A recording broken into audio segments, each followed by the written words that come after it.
Assalamualaikum warahmatullahi wabarakatuh. Alhamdulillah, alhamdulillahi rabbil alamin. Wassalatu wassalamu ala asrafil anbiya wal mursalin Sayyidina Muhammadin wa ala alihi wa sahbihi ajma'in, amma ba'du. Sahabat-sahabatku yang budiman, ya, para subscriber Dr. Ari Tulung, selamat datang dan berjumpa kembali di channel kesayangan kita, ya.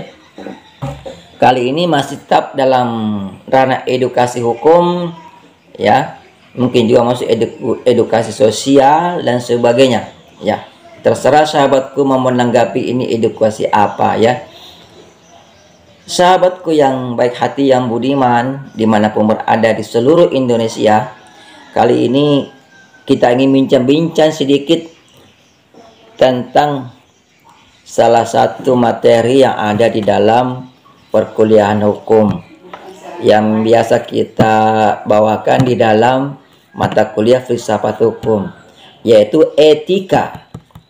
Tapi perbincangan kita kali ini singkat, ya, bukan 1 jam 2 jam seperti di dalam ruang perkuliahan, karena ini hanya sebatas edukasi saja, ya. Edukasi informal, sahabatku.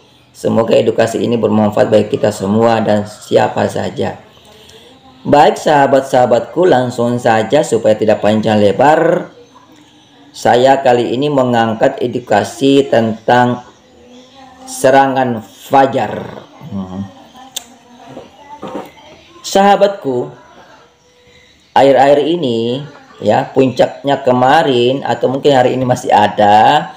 Ini hanya gosip, ya sahabatku, ya. Berita yang saya dengar di masyarakat yang terkadang kita semua menjadikannya sebagai humor. Jadi ini bukan kejadian, ya. Ya, ini bukan kejadian. Ya, mengapa saya anggap bukan kejadian? Karena kita tidak bisa membuktikannya. Kita hanya sering bercanda-canda saja di tengah-tengah masyarakat. Tapi walaupun itu bercanda, saya merasa perlu untuk menjadikannya suatu pembelajaran buat saya dan semua komponen masyarakat. Jadi akhir-akhir ini, di masa tenang ini, ya, sering kita bercanda-canda, ya, baik antara pemilih maupun yang akan dipilih di legislatif maupun para pengusung paslon, bercanda-canda tentang serangan fajar. Nah, ini fajar, nih fajar. Semoga yang namanya fajar tidak sakit ini, karena namanya sering disebut, ya. Disebut mulai dari bangun tidur sampai tidur lagi. Ini humor yang ada di masyarakat, canda-candaan yang entah terjadi apa tidak terjadi, itu butuh penelitian yang lebih jauh lagi. Tapi ini sudah menjadi perbincangan hangat setiap kali ada pemilihan, baik pemilihan, ya, presiden, wakil presiden, pemilihan legislatif, ya, pemilihan bupati, sampai pada pemilihan desa. Ini selalu hangat diperbincangkan. Sahabatku, dimanapun berada di Indonesia, ya, seluruh Indonesia, baik juga di luar negeri, mari kita jadikan konten ini sebagai pembelajaran, ya. Nah, bagaimana kita melihat serangan fajar itu? Nah, apa itu serangan fajar dulu? Kita perlu dulu persamakan persepsi, ya. Serangan fajar itu apa? Serangan fajar di sini yang saya maksudkan adalah ini sahabatku, ya. Adalah pemberian ini. Apa ini? Dipahami sendiri, ya. Jadi ada pemberian ini, ya, dalam bentuk amplop. Amplopnya ada yang tebal, ya. Ada yang tipis, tapi kebanyakan tebal, ya sahabatku. Ya ini, ya, ini. Ini serangan fajar. Diserahkan sebelum hari H pemilihan. Kemarin puncaknya tanggal 13 Februari 2024. Ya, begini ini serangan fajar, sahabat. Pemberian ini, ya. Paham gak ini, ya? Bukan ini, tapi gini, ya. Ya. Begini kan. Kalau ini beda, ya. Ini radio ini. Ya ini, ya sahabatku. Bisa kan dipaham, ya? Oke. Nah, bagaimana kita melihat serangan fajar ini? Walaupun ini masih candaan-candaan saja, tapi untuk mencegah tindakannya maka perlu kita buat dalam suatu pembelajaran. kita jadikan pembelajaran. Nah, bagaimana dari pandangan hukumnya, ya, perspektif hukumnya? Saya ingin membawa kepada filsafatnya dulu, filsafat hukumnya. Nah, serangan fajar itu berkaitan dengan salah satu materi di dalam perkuliahan filsafat hukum yang kita kenal dengan istilah etika. Jadi bagi sahabat-sahabatku yang mendengarkan ini, ya, ini sudah menjadi salah satu materi juga ya. Buat mahasiswa-mahasiswa yang mendengarkan ini, silakan ini dijadikan sebagai salah satu materi perkuliahan saya nanti di filsafat hukum. Jadi ketika saya menyinggung materi ini, maka sudah pernah mendengarnya dan tidak lagi merasa asing. Kita mulailah saya ya. Langsung aja sahabatku, supaya jangan terlalu panjang kontennya ini dan tidak membosankan. Kebetulan ini masih pagi ya. Sebentar lagi kita membuka warung, belum waktunya buka warung ya. Baik sahabatku. Jadi serangan fajar itu apakah bertentangan dengan hukum? Ya. Untuk menjawabnya itu kita bawa dulu ke dalam kerana filsafatnya, ke filsafat hukumnya. Di dalam filsafat hukum kita sering membawakan materi tentang etika. Jadi etika itu dibagi menjadi dua, sebenarnya banyak ya sahabatku, tapi dalam konten singkat ini saya ingin konten ini singkat, padat dan jelas sehingga informasinya dapat dengan mudah diserap dan disimpulkan oleh sahabatku ya. Sebenarnya etika itu pembagiannya banyak, tapi dalam konteks ini saya hanya memberikan dua. Yang pertama adalah etika utility atau etika utilitis atau etika utilitarianisme. Silakan pilih, sama aja itu ya. Kemudian kedua, etika deontologi. Ingat ya sahabatku, sebutannya deontologi. Jangan salah sebut loh ya. Ya, jangan sampai dia dirubah menjadi huruf lain ya, deontologi. Nah, bagaimana pandangan etika kedua etika ini terkait dengan serangan fajar? Mari kita ulas secara singkat, padat dan jelas. Yang kemana-mana tetap di channel ini. Sahabatku, serangan fajar itu ya, serangan fajar itu ya, apakah baik dan buruk di dalam pandangan keilmuan filsafat hukum ya. Untuk itu kita melihat dulu kepada etika ya. Etika itu adalah ilmu atau ajaran yang mengajarkan tentang baik dan buruknya sesuatu, baik dalam bentuk ucapan maupun dalam bentuk perilaku ya. Jadi baik buruknya dulu. Nah, etika itu selalu bersandingan, bergandengan tangan ya, berjalan bersama-sama dengan moral. Jadi etika dan moral selalu berjalan sama-sama, tetapi tidak sama sahabatku. Ya, dua istilah ini berbeda. Moral adalah implementasi dari etika. Jadi kalau saya mau kita lebih mudah menjelaskannya, etika itu adalah ide atau konsepnya yang ada di pikiran ini, kemudian konsep itu ya, itu meresap ke hati. Ya, kalau konsep hanya merasuki pikiran kita, alam logika kita, kemudian konsep itu dia akan menyerap ke hati, hati menyerapnya. Kalau hanya dua itu saja, maka tidak lengkaplah konsep itu. Konsep itu menjadi konsep yang mati. Kalau hanya merasuk ke pikiran kita, ke logika kita, dan hanya masuk ke hati kita. Ya, ada satu lagi supaya konsep itu tidak menjadi mati, yaitu kita kenal dengan nama implementasi.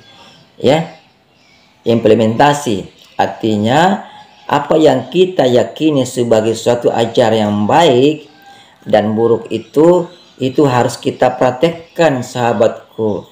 Nah, prakteknya inilah yang kita kenal dengan nama perbuatan atau moral. Jadi moral itu selalu bentuknya perbuatan atau perilaku. Perilaku kita baik atau buruk di mata masyarakat selalu diukur dari etika, etis apa tidaknya.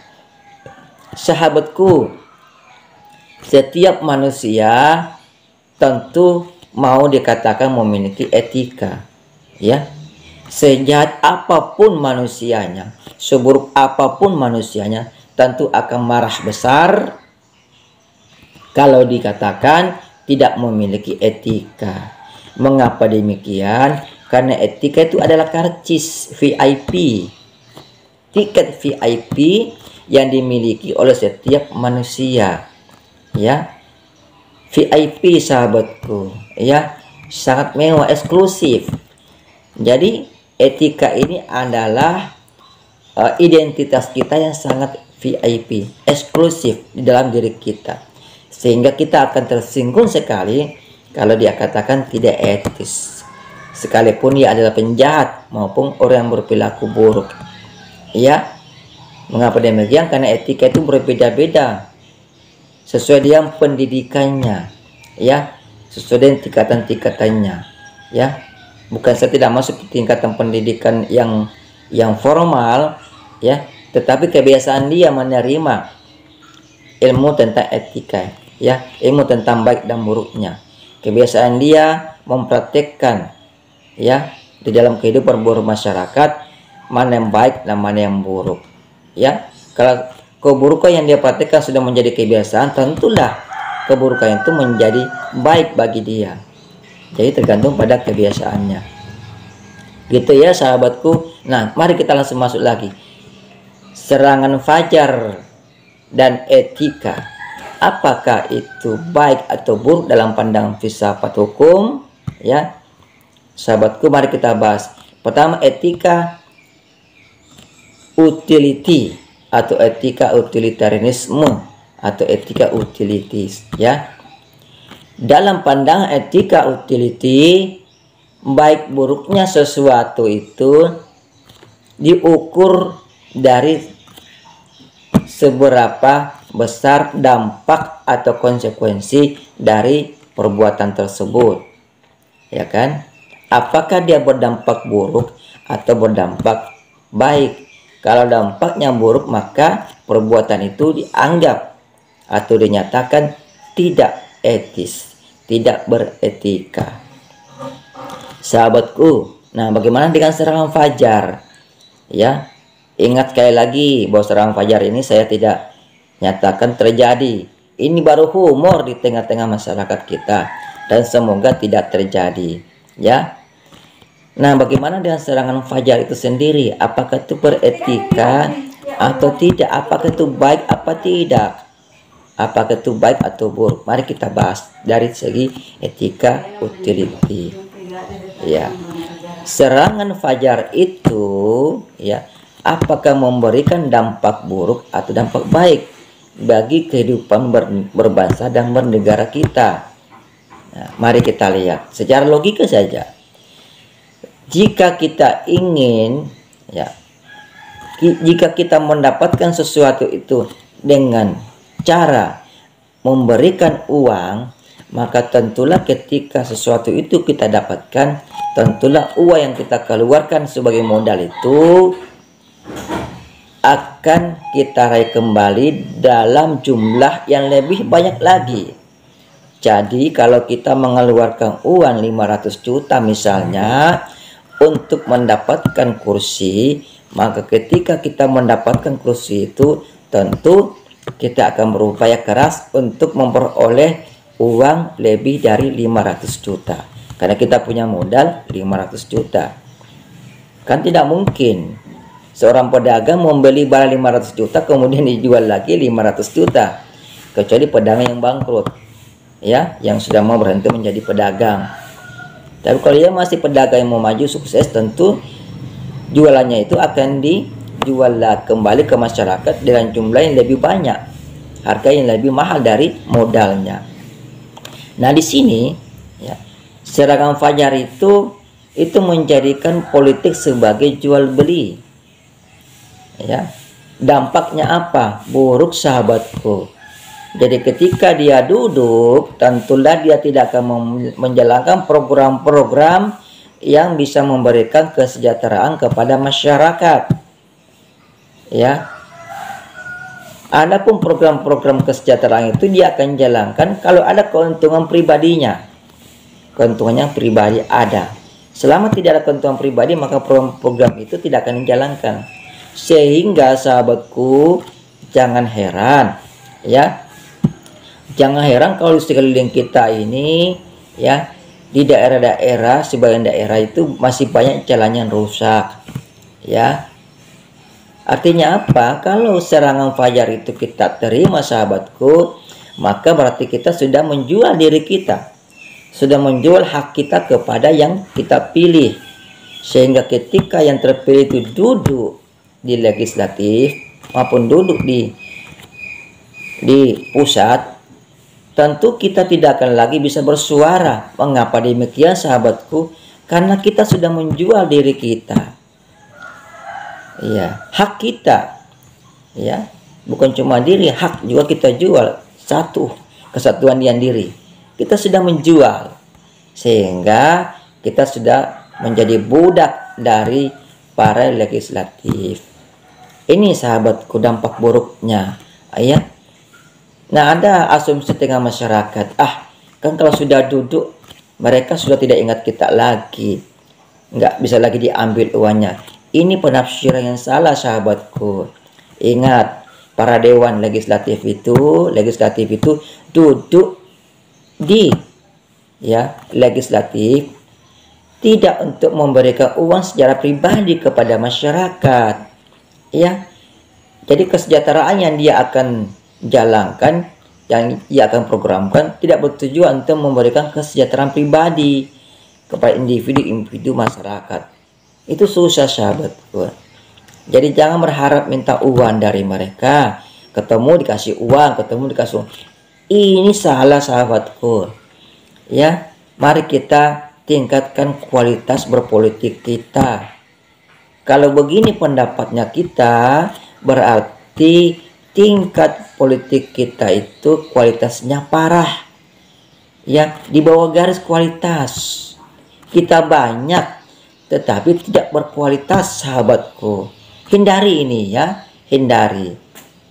Nah, kedua, bagaimana serangan fajar ditinjau dari etika deontologis. Sahabatku, kalau tadi etika utility itu mengukur baik dan buruknya sesuatu berdasarkan dampaknya. Kalau dampaknya buruk maka itu dianggap tidak baik. Berarti etika utility itu bisa berubah. Contoh, di dalam hukum Islam sahabatku, ya, babi itu dilarang dimakan, ya dilarang. Tetapi ya, kalau sudah salah pada berada di tengah hutan sahabatku, tidak ada tempat untuk makan lain, kita di tengah sendirian di tengah hutan, ya, daun-daun yang kita makan semua beracun, ya, ada hanya babi, maka boleh sahabatku dimakan. Berarti etika utility itu boleh berubah, ya. Perbuatan yang semula menjadi buruk ketika itu memberikan dampak yang baik maka dia boleh dilakukan, ya.